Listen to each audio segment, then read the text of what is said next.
They're called trolls. They live in lairs called neckbeard, nests, and... Franklin loves reading about them. What losers.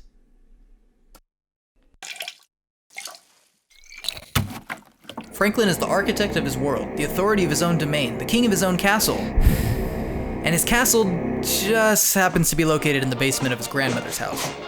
Good afternoon, Franklin, sweetie. It's a cumbersome fact that he just doesn't like to think about. In actuality, there's a lot he doesn't like to think about. Mama, you forgot my mozzarella sticks. I mean, why contemplate anything when you've already got it all figured out? Let's take a look at the anatomy of Franklin. He's lived as an outcast for most of his life, a solitary loner, but not necessarily by choice. He desperately wants recognition from other people. Yeah, deep down in there, he wants meaningful connection. But in his solitude, he's lost sight of what that really is. So he mistakes attention, Positive or negative. for meaningful connection. Go ahead and report me, cuck. He lacks general self-awareness, from the macro reasons why people don't want to be his friend when he doesn't act friendly, to the micro fact that he doesn't know when he smells bad. He has very strong scent glands for his species. And just like most animals we dissect, Franklin is a product of his genes. Genes from his parents, Hal and Marlene, who are no longer in the picture if you haven't already noticed. In the wake of their exit, they left obvious emotional scars. It's given Franklin a chip on his shoulder, and a cripplingly fatal blind spot. The reality is that he could simply shower, engage in some friendly small talk, and show some slight vulnerability to get what he wants. But sometimes we've all got blind spots. Franklin externalizes his problems. Rather than take responsibility to make a personal change, it's much easier for Franklin to believe that there's a mass interconnected conspiracy to suppress him from getting what he wants. His armor is built from the fantasies constructed of the media he consumes. Comic book daydreams and action hero hallucinations. He falls into them to avoid dealing with the truth. Franklin hardly ever looks in the mirror. In this show, we'll see Franklin has the capacity to be the person he wants to be. He takes care of his grandmother. He starts out with intentions to make himself better. But when the going gets tough, he ultimately gives up because surely the deck was stacked against him, right? I mean, if he really tried, he could do whatever he wanted. Quitting smoking is easy. He's done it plenty of times. He'll pick up karate practice when he gets more free time. You know, when he gets a job. He'll finish his GED someday. Here's what a sample season might look like. At the beginning of the season, Franklin is a special agent hero stealing the secret antidote. Then we show in reality he's just stealing his grandmother's medication. She thanks him. She asks, "How'd you pay for it?" He diverts. She's been having health problems even though the doctors have never been able to find out what's wrong with her. Franklin hates the healthcare system. Understandably. She reminds him that he's got to go get his flu shot. She's vulnerable.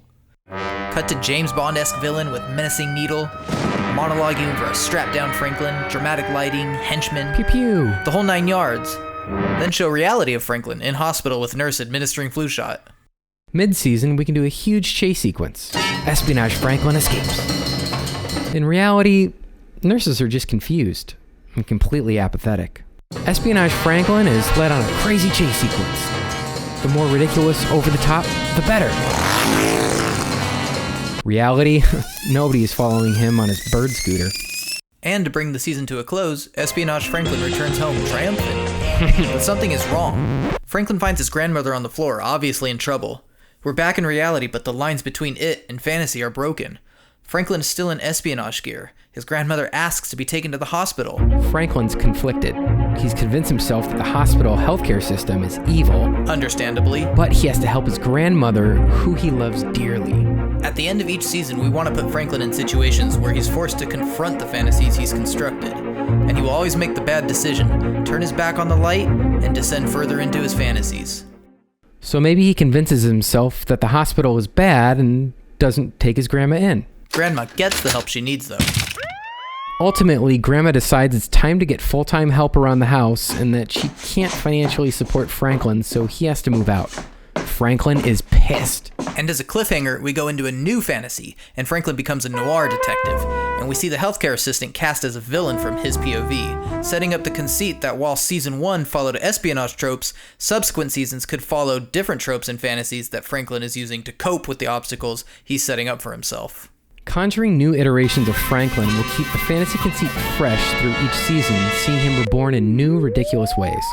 While the door is open to do iterations of countless tropes that exist, We'd rather do a couple of mini-seasons with a multi-season arc and definite end.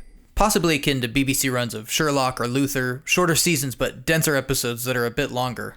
Franklin could be obsessed with figuring out the biggest conspiracy of them all, and that's chasing his white whale, the identity of the shadowy puppet master, the antagonist that's behind all of his problems.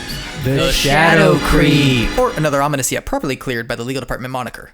We would play him as a shadowy puppet master whose face you don't clearly see, Like Dr. Claw from Inspector Gadget. always observing Franklin. And like Mum-Ra from the Thundercats, the Shadow Creep always elusively slips away when Franklin gets close. But at the end of our season arc, Franklin will solve this mystery, learning the source of his conspiracies, and the villain who has gotten in his way the whole time was himself all along. In the end, we're not telling a redemptive story about Franklin. Like other challenging shows, we're trying to create a character that the audience likes, but the show doesn't explicitly endorse. So, why now? In 2018, when we started discussing what lens our character would see the world through, conspiracy theories were starting to creep out of the basement and getting national media coverage. Since that time, the theories have only gained more steam, having real-world impact with no signs of slowing down anytime soon. It's a complex issue for society to deal with for the foreseeable future. We think Franklin is just the man to provide a funny, poignant show about it. While other people smarter than us figure it all out.